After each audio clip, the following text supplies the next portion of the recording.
bien ça y est, le temps des vacances scolaires d'été touche à sa fin d'ici une semaine. Retour derrière le pupitre, le bureau des écoles pour les petits Français, d'ailleurs les collégiens, Ça n'existe plus les pupitres. Oh en petite classe peut-être, on a peut-être le pupitre avec où on soulève la petite table pour cacher ses cahiers en dessous. Rêvons. Et pourquoi pas l'encrier, le buvard. Mais sachez que parfois ils n'ont pas changé le mobilier et on a encore les vieux.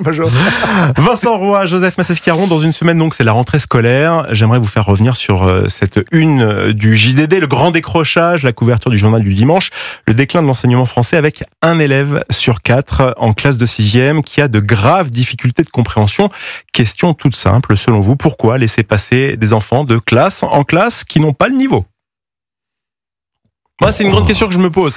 Parce que ça commence depuis très jeune. Parfois, quand on vient de quartier populaire, on peut arriver avec un bagage de mots qui est moins important que le bagage de mots pour un enfant de 3, 4, 5 ans qui arrive de zones plus de classe moyenne. Et pourtant, dès le départ, il y a déjà un déficit de connaissances. Et donc, le petit enfant de 3, 4, 5 ans, il va partir avec un retard. Et on lui fait pas gagner ce retard. On lui fait pas gagner ce retard. Et je rappelle quand même qu'il y a une époque pas si lointaine où le mot redoublement était un mot qui était un mot considéré comme une agression, bien sûr, par rapport à l'agression sur l'enfant, mais qu'il y a aussi une raison extrêmement triviale, c'est que qui dit aussi redoublement, ça voudrait dire aussi plus de professeurs, ça voudrait dire plus de classes, et on n'est pas dans une situation, le bateau de l'éducation nationale est un bateau ivre, voilà, et moi, je me réjouis de cette couverture du JDD parce que c'est juste, on est dans ce domaine. À mon avis, il y a deux domaines sinistrés, puisque à juste titre, on parle très souvent de la sécurité.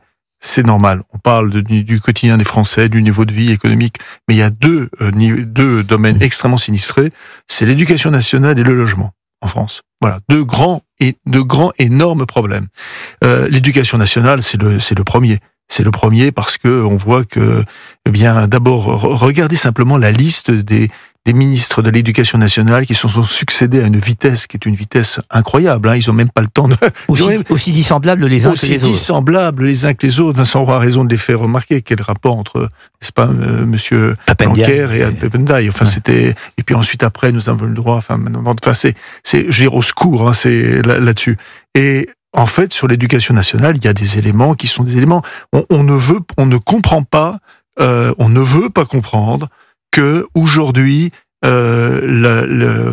répondre aux besoins de l'éducation nationale, c'est répondre à des questions fondamentales et basiques. Par exemple, l'importance de deux matières essentielles, à mon sens, c'est pas parce que je suis historien, mais c'est l'histoire et la géographie. Pourquoi l'histoire et la géographie ? Parce que lorsque vous connaissez l'histoire et la géographie, vous pouvez à la fois vous orienter dans le temps et vous orienter dans l'espace.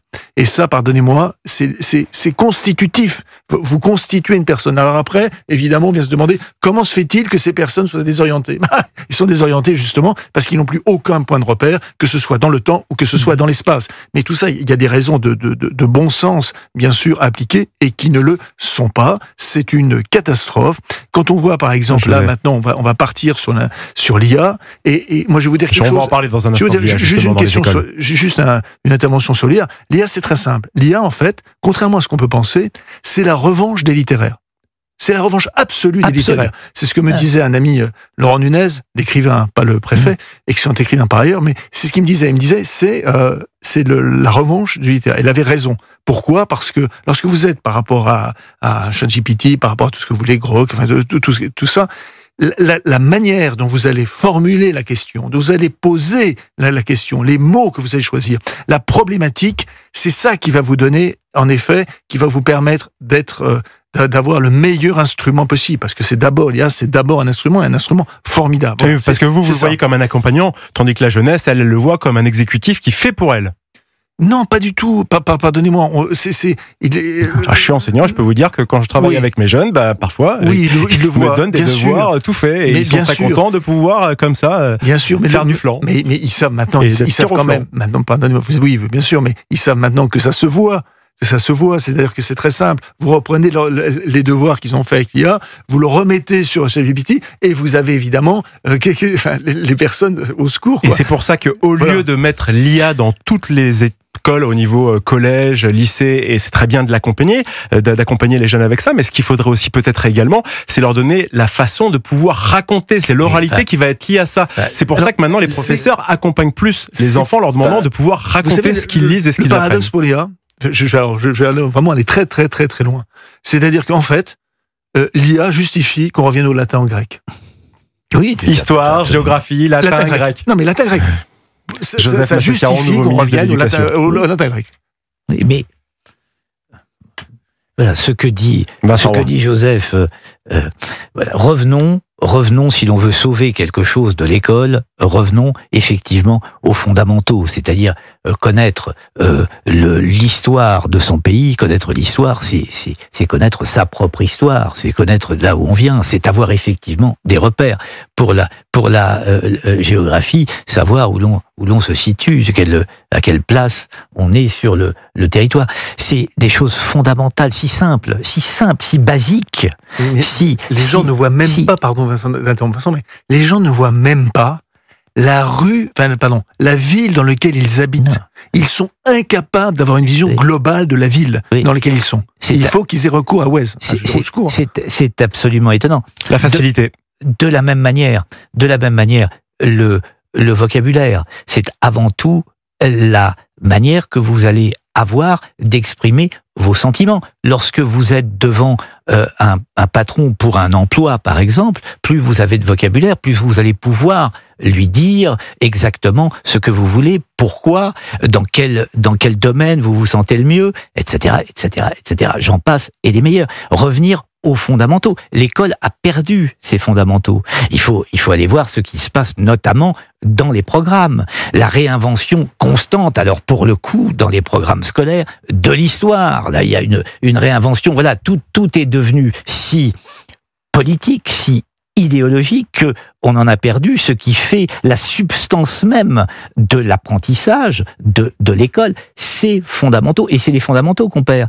Quand vous dites on passe d'une classe à l'autre sans avoir les fameux bagages, acquis, on parle d'acquis maintenant, les acquis, voilà, non, les fondamentaux me paraît un terme beaucoup plus clair que les acquis. Savoir s'exprimer correctement, faire des phrases avec des sujets, des verbes et des compléments, et apprendre l'histoire de manière à essayer de raconter le moins de bêtises possible. Vincent Roy, pour rebondir sur ce que vous dites, à savoir que le vocabulaire, c'est vraiment la clé pour pouvoir s'exprimer en public, pour pouvoir trouver un métier, pour pouvoir, bref, parler de soi. Le souci, c'est que l'école, elle est la même pour tout le monde. Et peut-être que quand on est en seconde, je termine, on a 6 heures de français, qu'on soit à Sartrouville, qu'on soit à Romainville, qu'on soit dans le 16e à Louis-le-Grand, à Paris, ou peu importe. Et peut-être qu'il y a des classes de seconde qui mériteraient d'avoir que 4 heures, et d'autres peut-être 8 heures, et vice-versa dans d'autres matières. Alors, je dis pas qu'on devrait faire du cas par cas, mais cette pensée globale, elle est néfaste. Ça marche jamais, la globalisation. Je vais vous raconter une anecdote. Mais pardon, sur la Troisième République, ça se passait comment ? Non, sérieusement, ça se passait comment ? Vous pensez que pardonnez-moi, mais dans les Côtes d'Armor à l'époque, Côtes du Nord, c'était, vous pensez que il y avait également la même heure de français qu'à Paris ou que non. Si, il y avait, voilà. Oui, mais bien sûr, c'était donc cette pensée globale, elle est quand même nécessaire. Elle n'est pas nécessaire. Il y a deux choses. Il y a à la fois pour chaque établissement, il devrait y avoir les fondamentaux dont on parle, dont vous parlez, le français, l'histoire, la géographie, les mathématiques. Sur les mathématiques, je suis moins parce que j'ai eu à subir évidemment tout ce qui était fonction. Non, j'ai eu à subir. J'ai eu à subir. Pardon. La mode des mathématiques.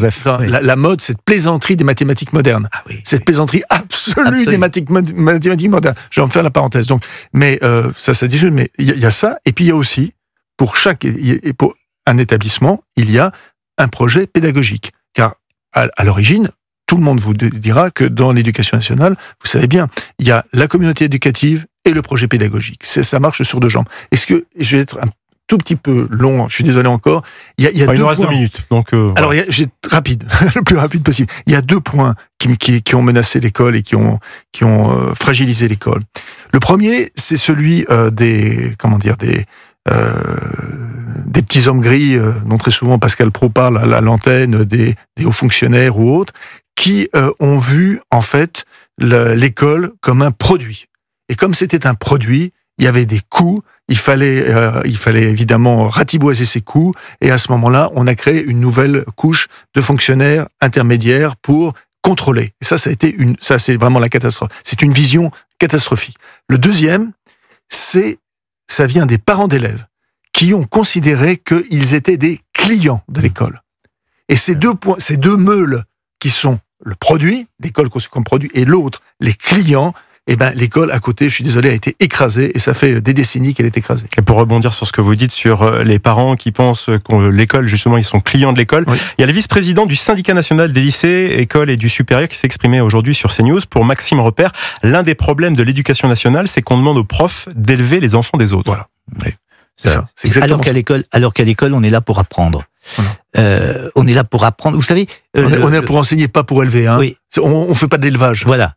Oui, c'est pas la même chose. Pardon. Vous savez, il y a eu beaucoup pendant toute une époque, on entendait dire, mais ce qu'il faut pour nos chères têtes blondes, c'est exercer le sens critique.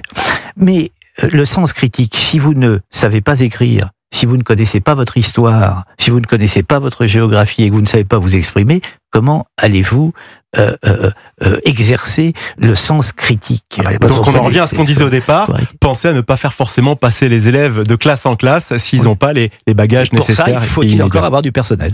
Merci beaucoup, on se retrouve dans un instant, juste après le journal permanent de 45. Nous allons parler de cette stèle inaugurée hier à Saint-Raphaël en mémoire des victimes du totalitarisme communiste. Autant vous dire que ce n'est pas du goût du Parti communiste français. À tout de suite sur Europe.